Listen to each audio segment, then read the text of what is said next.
রমজানের শেষ দশকে গুরুত্বপূর্ণ আর একটা আমল হলো সদাকতুল ফিতর। আমরা কম বেশি সবাই জানি। সদাকতুল ফিতর সম্পর্কে আমি বলবো, সবার সামর্থ্য কি সমান? হাদিসের মধ্যে আবু সাঈদ খুদরির রেওয়ায়েতে এসেছে, সাহাবীদের জামানায় 5টা খাদ্য দিয়ে সাহাবা একরাম কি করতেন? সদাকতুল ফিতর আদায় করতেন। 1 নম্বর খাদ্য, 2 নম্বর খেজুর, পনির, কিশমিশ, জব। তবে বিভিন্ন রেওয়ায়েতে আসছে সাহাবা একরাম বিশেষভাবে খেজুর দিয়ে সদাকতুল ফিতর দেওয়াকে বেশি পছন্দ করতেন, ভালোবাসতেন। আমরা যদি খেজুর দিয়ে করতে চাই, ইসলামিক ফাউন্ডেশন সহ বিভিন্ন মাদ্রাসা থেকে হিসাব আপনাদের জানা আছে। এই বছরে যারা পনির দিয়ে করতে চান 2700 টাকা, যারা খেজুর দিয়ে করতে চান 2300 টাকা, যারা কিশমিশ দিয়ে 2000 টাকা, যারা জব দিয়ে 400 টাকা, আর যারা একদম নিম্নমানের যারা গম দিয়ে আটা দিয়ে করতে চান তাদের জন্য 100 টাকা নির্ধারণ করা হয়েছে। কিন্তু এই 100 টাকা কি সবাই করবে? সাহাবা একরাম যেটা বেশি পছন্দ করতেন। আবার এই যে হিসাবটা, এটাও কিন্তু চূড়ান্ত না, কারণ বাজারে বিভিন্ন শ্রেণীর পনির আছে না, বিভিন্ন মানের খেজুর আছে, বিভিন্ন মানের কিশমিশ আছে। আপনি দোকানে যান, একটা খেজুরের কেজি আপনার 200 টাকা করে, আপনি হিসাব করে 3 কেজি 300 গ্রাম খেজুরের দাম যেটা হয় আপনি সেটা দিয়ে দেন, আপনার পক্ষ থেকে আদায় হয়ে যাবে। এটা আল্লাহর সাথে আপনার ব্যবসা। আপনি যেই পরিমাণ, যেই মানসিকতা নিয়ে আল্লাহকে সন্তুষ্ট করার জন্য যতটুকু দিবেন, আপনি আল্লাহর কাছে গিয়ে ততটুকুই পাবেন।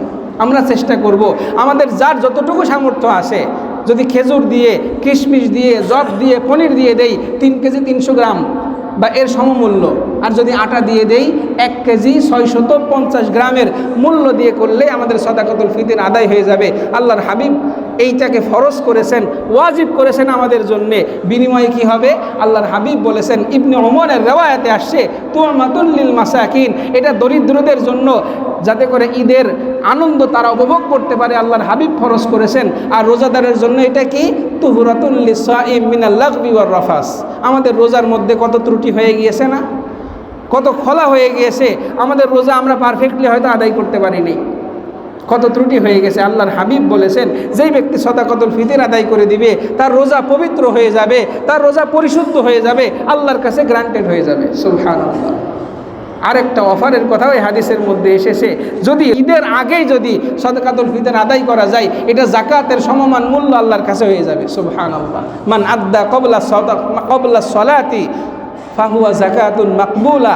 যে ব্যক্তি নামাজের আগেই সদাকাতুল ফিতর আদায় করে তার জন্য এটা যাকাত হয়ে যায়। নামাজের পরে গিয়ে করলে সাধারণ সদাকা। আমরা চেষ্টা করব শুধু নামাজের আগে না, রমজানের মধ্যেই আমরা আমাদের সদাকাতুল ফিতর যার যার সামর্থ্য মতো নিজের গুনাহের দিকে তাকায় নিজের রোজাকে পরিশুদ্ধ করার জন্যে। এটা এতিমদের প্রতি, দরিদ্রদের প্রতি ইহসান না। আমরা মনে করি কি যাকাত দেওয়া, সদকাতুল ফিতর দেওয়া তোমার প্রতি ইহসান করলাম না, এটা আপনার মালের মধ্যে তাদের হক। সুবহানাল্লাহ। আল্লাহ কুরআনে বলছেন, অফি আমওয়ালিহিম হাক্কুন লিসাইলি ওয়াল মাহরুম। এটা তাদের প্রতি আপনার ইহসান নয়, এটা তাদের প্রাপ্য অধিকার আপনার সম্পদের মধ্যে। তাদেরকে দাঁড় করানো, তাদেরকে আজকে হবে না অন্য দিন আসো, খবরদার আমাদের আচরণের মধ্যে যেন এটা প্রকাশ না পায়। এটা আপনি আল্লাহর উদ্দেশ্যে নিজেকে নিঃস্ব মনে করে, গুনাহগার মনে করে তাদের হাতে আপনি সসম্মানে আপনি অর্পণ করবেন। আল্লাহ তাআলা আমাদের সবাইকে যেই কথাগুলো বললাম, রমজানের শেষ দশকে আল্লাহর জন্য বেশি বেশি ইবাদত করার, লাইলাতুল কদর অন্বেষণ করার, সদাকাতুল ফিতর আদায় করার, যাদের সামর্থ্য আছে বেশি বেশি মসজিদে অবস্থান করার তৌফিক দান করুন। ও আখিরু দাওয়ানা আনিল হামদুলিল্লাহি রাব্বিল আলামিন।